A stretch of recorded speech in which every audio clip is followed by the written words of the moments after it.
नमस्कार भक्तों। जैसा कि धनतेरस आने वाला है, धनतेरस वाले दिन से ही दीप उत्सव यानी दिवाली की शुरुआत हो जाती है। इसी दिन धन की देवी माँ लक्ष्मी, धन कोषाध्यक्ष कुबेर और भगवान धन्वंतरी की पूजा का विधान है।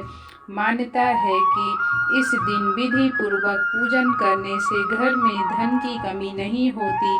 पौराणिक कथाओं के अनुसार समुद्र मंथन के समय भगवान धन्वंतरी इसी दिन अपने हाथों में अमृत का कलश लेकर प्रकट हुए थे, इसलिए इस दिन उनका पूजन किया जाता है।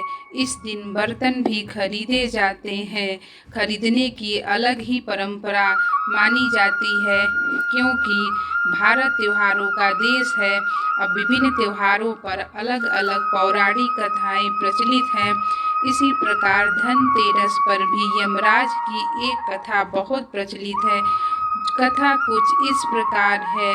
पुराने जमाने में एक राजा हुए थे, राजा हिम। उनके यहाँ एक पुत्र हुआ तो उसकी जन्म कुंडली बनाई गई। ज्योतिषियों ने कहा कि राजकुमार अपनी शादी के चौथे दिन सांप के काटने से मर जाएगा। इस पर राजा चिंतित रहने लगे। जब राजकुमार की उम्र 16 साल की हुई तो उसकी शादी एक सुंदर, सुशील और समझदार राजकुमारी से कर दी गई। राजकुमारी माँ लक्ष्मी की बड़ी भक्त थी। राजकुमारी को भी अपने पति पर आने वाली विपत्ति के विषय में पता चल जाता था। राजकुमारी काफी दृढ़ इच्छा शक्ति वाली थी। उसने चौथे दिन का इंतजार पूरी तैयारी के साथ किया। जिस दिन रास्ते से सांप के आने की आशंका थी, वहां सोने चांदी के सिक्के और हीरे जवाहरात आदि बिछा दिए गए। पूरे घर को रोशनी से जगमगा दिया गया। कोई भी कोना खाली नहीं छोड़ा गया। यानी सांप के आने से राजकुमारी ने अपने पति को जगाए रखने के लिए उसे पहले कहानी सुनाई और गीत गाने लगी। इसी दौरान जब मृत्यु के देवता यमराज ने सांप का रूप धारण करके कमरे में प्रवेश करने की कोशिश की तो रोशनी की वजह से उनकी आंखें चुंधिया गई। इस कारण सांप दूसरा रास्ता खोजने लगा और रेंगते हुए उस जगह पर पहुंच गया जहां पे बहुत सारे सोने चांदी के सिक्के और सामान रखे गए थे। उसको देखते ही उसको कुछ समझ में ही नहीं आया कि हम किधर जाए, क्या करें, जिसकी वजह से फिर वो वापस लौट गया। इस प्रकार राजकुमारी के पति की सुरक्षा हो गई। इसी प्रकार धनतेरस पे एक और पौराणिक कथा प्रचलित है, जो कि आपको सुनाती हूँ। प्राचीन काल में एक राजा थे। उनके कोई संतान नहीं थी।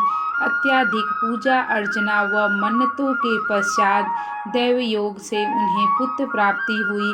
ज्योतिषियों ने बालक की कुंडली बनाते समय भविष्यवाणी की थी कि इस बालक के विवाह के 4 दिन के बाद उसकी मृत्यु हो जाएगी। राजा इस बात को जानकर बहुत व्यथित हुए और उन्होंने राजकुमार का भेष बदलवा कर उसे ऐसे स्थान पर भेज दिया जहाँ किसी स्त्री की परछाई भी न पड़े, अर्थात न राजकुमार की शादी हो और न वे यमलोक जाए। संयोगवश उसी ओर से एक राजकुमारी गुजरी और दोनों एक दूसरे को देखकर मोहित हो गए।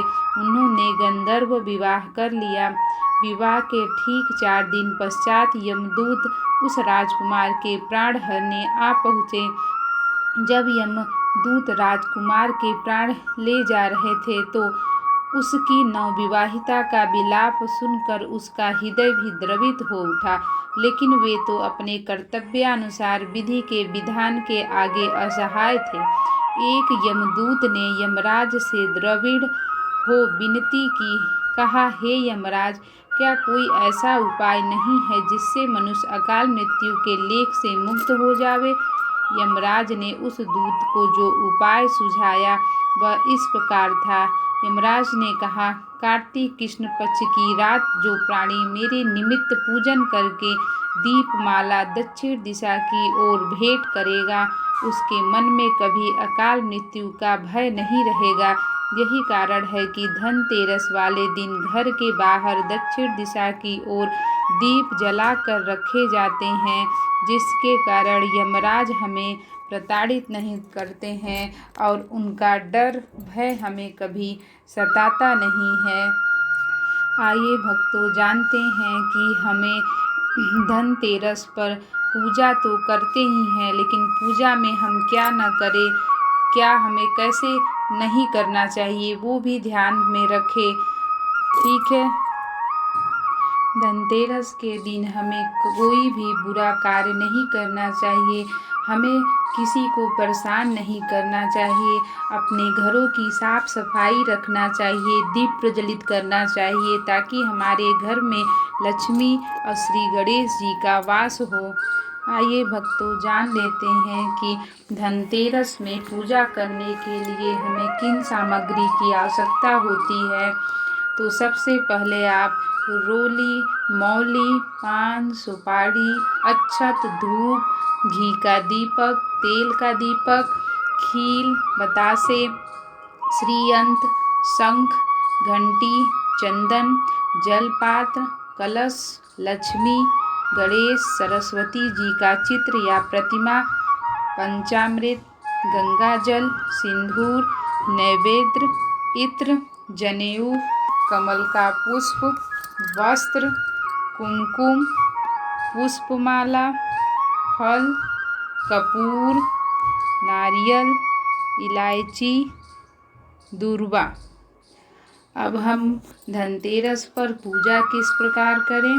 सबसे पहले धनतेरस पर शाम के वक्त उत्तर की ओर कुबेर और धन्वंतरी की स्थापना करनी चाहिए।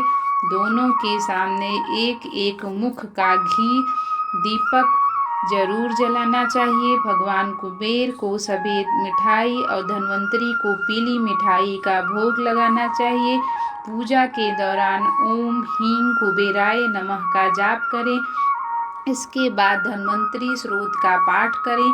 पूजा के बाद दीपावली पर कुबेर के धन स्थान पर और धन्वंतरी को पूजा स्थान पर स्थापित। धनतेरस की शाम सिर्फ पूजा करना ही काफ़ी नहीं है, बल्कि पूजा के दौरान माता महालक्ष्मी के नामों या मंत्रों का भी जाप करना चाहिए। कहते हैं कि इससे और अधिक शुभ फलों की प्राप्ति होती है।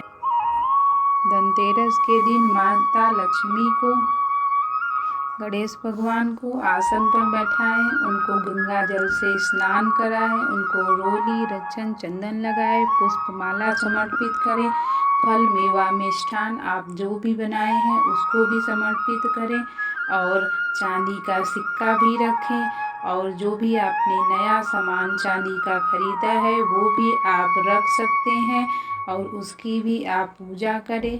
धनतेरस की पूजा संपन्न होने पर भगवान धन्वंतरी को दूध का भोग लगाना चाहिए।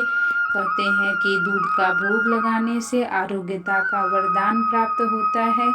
धनतेरस की पूजा करने के लिए हमें माता महालक्ष्मी का जो चौकी पर कपड़ा होगा वो लाल ही होना चाहिए, क्योंकि माँ लक्ष्मी को लाल और गुलाबी रंग के कपड़े बहुत ही प्रिय हैं। श्रद्धा से अब माता लक्ष्मी का नाम लें और उसके बाद सारे पूजा पाठ करने के बाद आप माँ लक्ष्मी, गणेश, धन्वंतरी को प्रणाम करें, उनका आशीर्वाद लें कि हे माँ लक्ष्मी, जैसे आपने अपनी कृपा हमारे परिवार पे बनाए रखी है वैसे आगे भी बनाए रखें, सुख समृद्धि दें, अपना आशीर्वाद दें। उसके बाद